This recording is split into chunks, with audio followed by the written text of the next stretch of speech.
This was the moment our people had all been waiting for.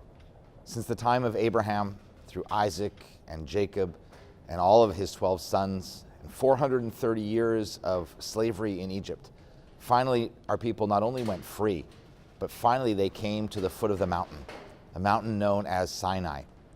And in so many ways, this is really what the Torah is all about. The story of our people from the beginnings until this moment has built up to this time, where they stand beneath that mountain, where the people hear God's voice, and as one they say, Na'aseh v'nishma, we will do and we will hearken to God's laws and God's covenant. They say that in the exact moment that the Torah was given, it was utter silence, and all they could hear was God's breath.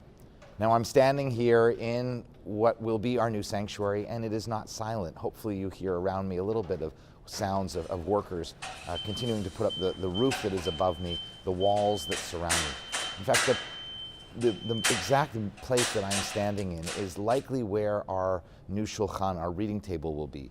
Behind me is where our ark will be, and surrounding me, as you'll see, are the walls set at angles to feel as though the sanctuary should be for us like a giant hug, that when you come in here you feel the embrace of community, that you feel the embrace and warmth of our tradition, that you feel the embrace and the warmth of spirituality and of God's presence. They say that when God gave the Ten Commandments, God surrounded the people of Israel at the foot of the mountain with a cloud, as though it was a giant hug.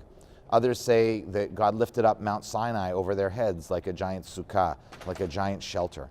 The idea is that when we come into sanctuaries, they should be just that, sanctuaries from life's storms. And we want this sanctuary to be exactly that, a sanctuary where you can come in here and feel that sense of warmth and protection and comfort. There are other walls that have continued to go up where our offices will be, where our main passageway will be, where ultimately our social hall and Western room, God willing, will be. But in the meantime, we wanted you to know that this is where we will be, where we will come together as one community, and we will together say, as our ancestors did years ago, Na'aseh v'nishma, we will do and we will hearken. Friends, this is a period of time in February where as busy as last week was, things slow down a little bit. We know the Super Bowl is going to be this Sunday. Whichever team you're rooting for, we hope that team wins.